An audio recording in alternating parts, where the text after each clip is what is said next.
इस चैनल पर दिखाए जाने वाले सभी साधनाएं यंत्र मंत्र तंत्र इत्यादि साधक का स्वयं का अनुभव है और गुरुजनों से प्राप्त ज्ञान है। यदि आप बिना किसी योग्य गुरु के निर्देशन में साधना करते हैं तो उससे होने वाले प्रभाव एवं दुष्प्रभाव के जिम्मेदार आप स्वयं होंगे। मैं और मेरा चैनल इसके लिए जिम्मेदार नहीं होगा। प्रणाम। ओम नमः शिवाय। वारताली देवी की साधना। कहा जाता है कि वारताली माता कानों में बताती हैं।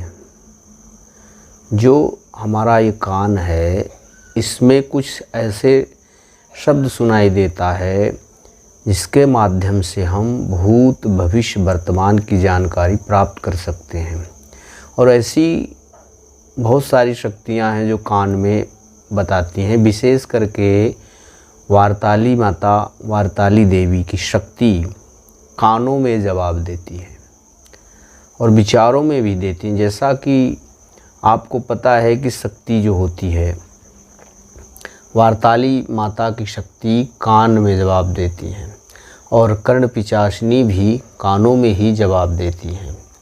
आपके कानों में कुछ शब्द सुनाई देगा। और वैसे तो शक्तियाँ मानसिक रूप से मानस में भी जवाब देती हैं। जैसे आपके मन में विचार आ जाए, आपके मन में विचार आए और शक्तियाँ विचारों के माध्यम से भी जवाब दिया करती हैं, भूत भविष्य वर्तमान बताती हैं। और दृश्य के माध्यम से आपको बहुत कुछ दिखाई देता है। जैसे आप ध्यान लगाएंगे, जब आपका ये आज्ञा चक्र खुला हुआ होगा अगर, तो आपको शक्तियाँ दृश्यों के माध्यम से भी जवाब देती हैं। भूत भविष्य वर्तमान सभी जानना चाहते हैं और सुनना चाहते हैं। ज़्यादातर लोग चाहते हैं कि मेरे कानों में जवाब मिले, क्योंकि विचारों के माध्यम से समझना थोड़ा कठिन होता है। और दृश्यों के माध्यम से शक्ति क्या दृश्य दिखा रही है, दृश्य तो आपने प्रश्न किया, शक्ति का आवाहन करके वो दृश्य दृश्यों में दिखा देगी या मन में विचारों के माध्यम से। भाई, जो शब्द सुनने की क्षमता है वो आप में विकसित अगर नहीं है तो वारताली देवी बताएंगी कैसे? बता रही हैं आपके कान में। अगर आपके कान में जवाब तो आ रहा है लेकिन आप सुन नहीं पा रहे हैं, तो मैं यहाँ ये जो जानकारी याद देने वाला हूँ इन सभी साधनाओं से जुड़ा हुआ है कि आप अपने कान में, विशेष करके जो कानों में जवाब चाहते हैं, अपने कान में प्रश्न का जवाब चाहते हैं शब्दों के माध्यम से, उनके लिए यह साधना है कि आप अपने कानों के माध्यम से शब्दों को कैसे सुन सकते हैं, शक्तियाँ कैसे बात करती हैं, यही मैं आज बताने वाला हूँ। इसके लिए आप जैसे वारताली देवी की साधना कर लें तो कानों में तो जवाब देंगी, लेकिन उसमें बहुत समय लग सकता है कि शुरू में तो ये नहीं हो सकता कि आपको तुरंत जवाब मिलना शुरू हो जाए कि आपने 15 दिन की साधना कर ली, 21 दिन की साधना कर ली, उसके बाद आपको कानों में माँ जवाब देने लगेंगी, जैसे टेलीफोन से सुनाई देता है या मोबाइल से या हम बात करते हैं। तो ऐसा नहीं है। इसके लिए आपको अपने कान के जो पर्दे होते हैं इसमें सुनने वाली क्षमता को आपको विकसित करना होगा। क्या सुनना? उस सूक्ष्म जगत को, सूक्ष्म शक्ति को अपने सूक्ष्म शरीर में कैसे हम उस सूक्ष्म शरीर से आदि शक्ति भगवती वारताली देवी से जोड़ दें। तो यह क्रिया मैं अभी आज यहाँ बताने वाला हूँ कि जो बहुत ही सरल है। अगर इसमें कुछ योग का सहारा लिया जाए और कुछ ऐसे प्राणायाम हैं जिसके माध्यम से वह, ये देखिए, कोई गोपनीय चीज़ नहीं बताता। तो मैं यहाँ आज ये बता रहा हूँ कि यदि आप वारताली देवी की साधना करते हैं तो इसके साथ जो एक प्राणायाम होता है उसको भी आपको करना होगा, जिससे आपकी सुनने की क्षमता बढ़ जाए। तो मैं उन लोगों के लिए यह प्रयोग बता रहा हूँ जो कर्ण पिशाचिनी साधना करना चाहते हैं और जो वारताली देवी की साधना करना चाहते हैं या कर्ण मातंगी करना चाहते हैं, जिससे उनको कानों में जवाब आए। इतना समझ लीजिए कि जो अपने कान में शब्द को सुनना चाहते हैं शक्तियों से, तो उनके लिए यह बहुत ही लाभदायक सहायक प्राणायाम है, जिससे आप अपने कानों की शक्ति बढ़ा सकते हैं और सुनने की क्षमता को आप विकसित कर सकते हैं, और इसके माध्यम से आप वारताली देवी को सिद्ध भी कर सकते हैं। तो मैं यह प्राणायाम बता रहा हूँ। इस प्राणायाम का नाम है कर्ण रोगांतक प्राणायाम या कर्ण भेदी प्राणायाम। कर्ण भेदी प्राणायाम को आपको नियमित रूप से करना होता है जब आप वारताली देवी की साधना करें। वैसे उससे भी खुल जाता है, ऐसा नहीं, माता बताने लगती हैं, लेकिन थोड़ा समय ज़्यादा लगता है। तो आप साथ में इस क्रिया को भी जोड़ लें यदि, तो निश्चित रूप से आपको जल्दी सफलता मिल जाएगी साधना में, और आप शक्तियों से अपने कानों में जवाब लेने लगेंगे।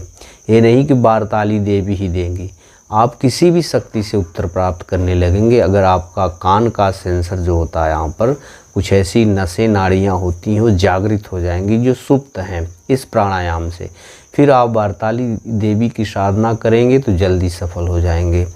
तो इस प्राणायाम को नियमित रूटीन में आपको सुबह करना होता है।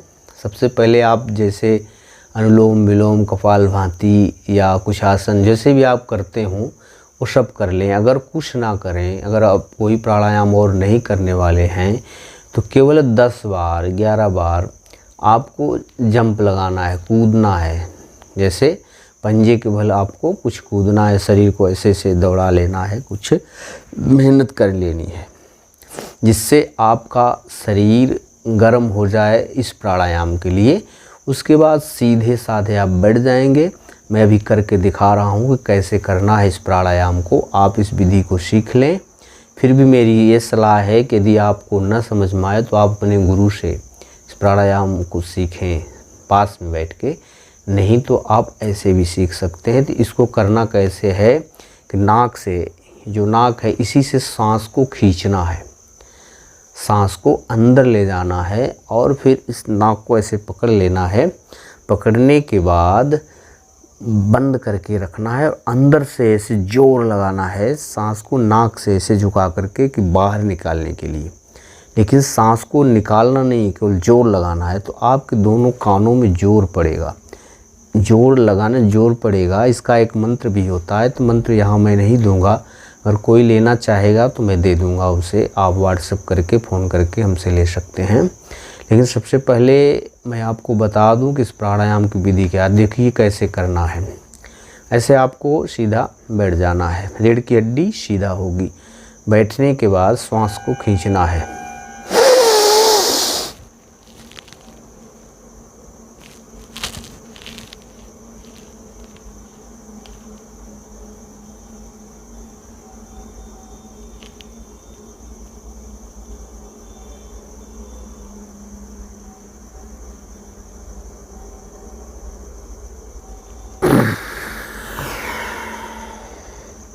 ऐसे फिर सांस को छोड़ देना है। आपको सांस को खींचना है, खींचकर फेफड़े में रोकना है। उसके बाद इस नाक को पकड़ लेना है अपने आप, इससे बंद कर देना है। फिर नाक के तरफ ही जोर लगाना है सांस को निकालने के लिए। और लेकिन सांस को निकालना नहीं है जब तक आप रोक सकते हैं, स्वेच्छा से रोक के रखें। तो ऐसे करिए, देखिए एक बार मैं फिर दोबारा करके दिखा देता हूँ।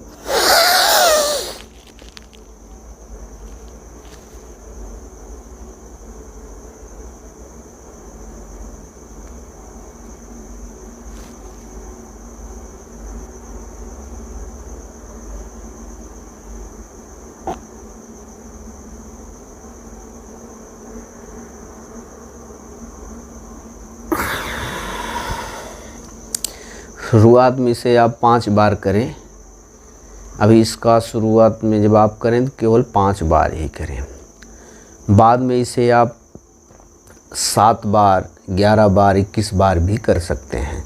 लेकिन ये धीरे धीरे करेंगे। आज आपने 2-3 बार किया तो कल कम से कम 4-5 दिन ऐसे करते रहिए। उसके बाद फिर 5 कर दीजिए, फिर कुछ और दिन के बाद 7 कर दीजिए, फिर 11 कर दीजिए। इस तरीके से आप बढ़ा सकते हैं।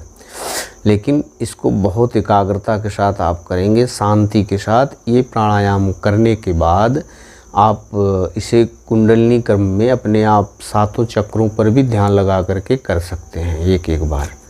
तो अलग प्रक्रिया है, लेकिन यदि आप ऐसे करते हैं तो आपको वारताली देवी की साधना जब आप करेंगे या कर्णपिशासिनी की, तो आपको कानों में आवाज़ सुनने की क्षमता जागृत हो जाएगी, आप जल्दी इसमें सफल हो जाते हैं।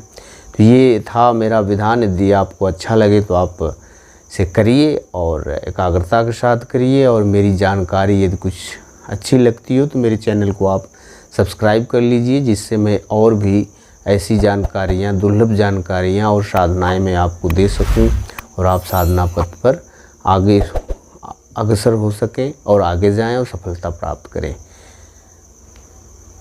प्रणाम। ओम नमः शिवाय।